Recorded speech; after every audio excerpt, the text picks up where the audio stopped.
What's going on, guys? Alex Chasen back here with a brand new video. Hopefully having a great day, afternoon, or night, or wherever you guys are in this world. And last night was game one of the 2023 NBA Finals. And as we all know, the Denver Nuggets came out on top in their 104-93 win over the Miami Heat to take a 1-0 lead in the NBA Finals. Now, Miami only lost by 11 points, but it seemed a lot bigger than that. At halftime, they were down like 59-41. I have the exact stat right here. 59-42, they were down at halftime. And then it continued going into the third quarter. At one time, they were down by 20 points. This was not a great game for Miami offensively, defensively. They were throwing the zone at Denver. And no, this is not Milwaukee. This is not New York. This is not Boston. Denver can break the zone. You put Jokic in the middle of the zone is broken.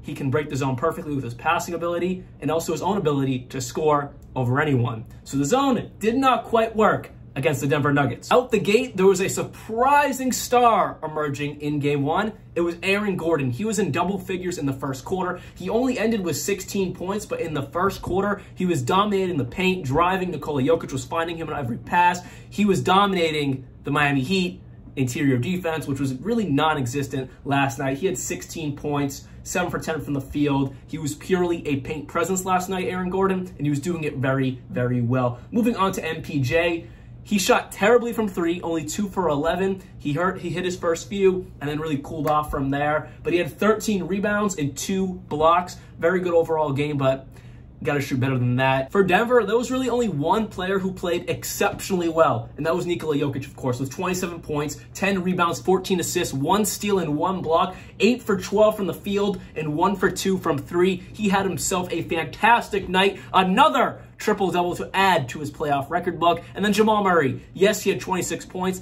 and a fantastic scoring game, but he struggled from behind the arc, 2 for 7 from 3. He did shoot 50%, 11 for 22 overall, but behind the arc, he struggled a little bit. He hit a few in the beginning and then kind of cooled off from there, a lot like an MPJ, who I talked about earlier. And then the rest of the guys, 7 from KCP, 4 from Jeff Green, 10 from Bruce Brown, and Christian Brown got 8 minutes, did absolutely nothing, but they still won this game. Now jumping over to the other side of the court with the Miami Heat.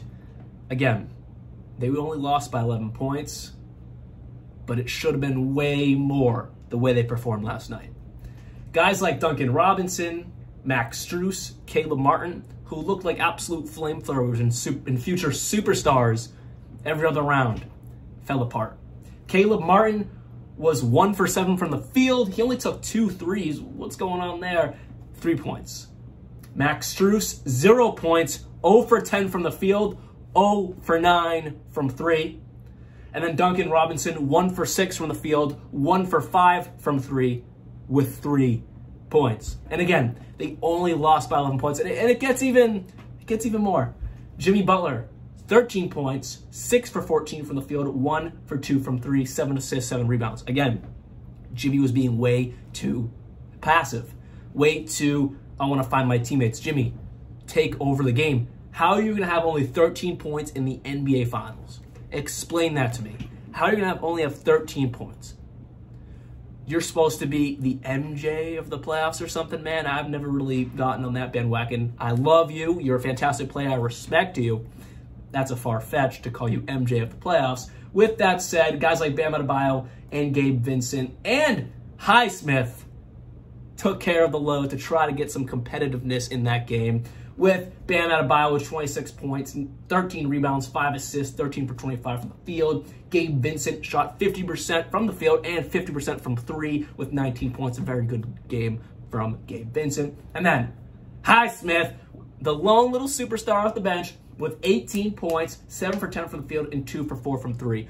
Where are these guys coming from? They continue, again, not Strus, Martin, or Duncan Robinson, but other undrafted guys like Gabe Vincent and like Highsmith are popping up out of nowhere. Highsmith, first time getting PT in the playoffs, like real big minutes, was against the Boston Celtics in like games 5 to 7. That was like really where he got his start getting minutes. Gets big minutes in an NBA Finals game and shows up more than Jimmy Butler. How is that going to happen? How are you going to let that happen? Come on. Come on, Jimmy. With that said, Miami continued to fight. Like I said, going into this series in my video, Miami's going to fight to the end, and they're not going to give up. They lost by 11 points, but they were so close to coming back in that game. After being down by so much, and with Nikola Jokic and Jamal Murray dominating, keeping the game so close, in the end, very good job to Miami with Jimmy Butler not really showing up and all the guys like Caleb Martin, Max Strus, and Duncan Robinson who showed up previously and then not showing up when it mattered the most.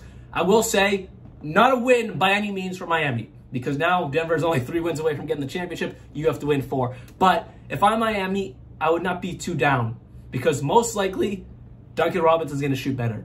Unless the moment's too big for them, most likely Robinson will shoot better, Strus and Martin will shoot better. Again, if they're not scared and the moment is not feeling too big for them, they will shoot better. And then Jimmy Butler, I'm not worried about it. I just think he's got to stop being so passive. I said it last series, and that was coming from me. I wanted the Celtics to win, but that was coming from me. Jimmy was being way too passive with the ball, not being as dominant as he should be.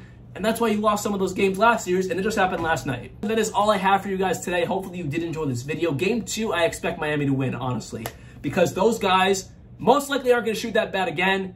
And they've also learned a lot by playing one game in the NBA Finals together versus the Denver Nuggets. Both sides have learned a lot, and I think Miami's going to use that more to their advantage than Denver, and I think it's going to be a split going down to Miami. Anyways, hope you guys did enjoy this video. I'll see you guys very soon, like always. Peace out.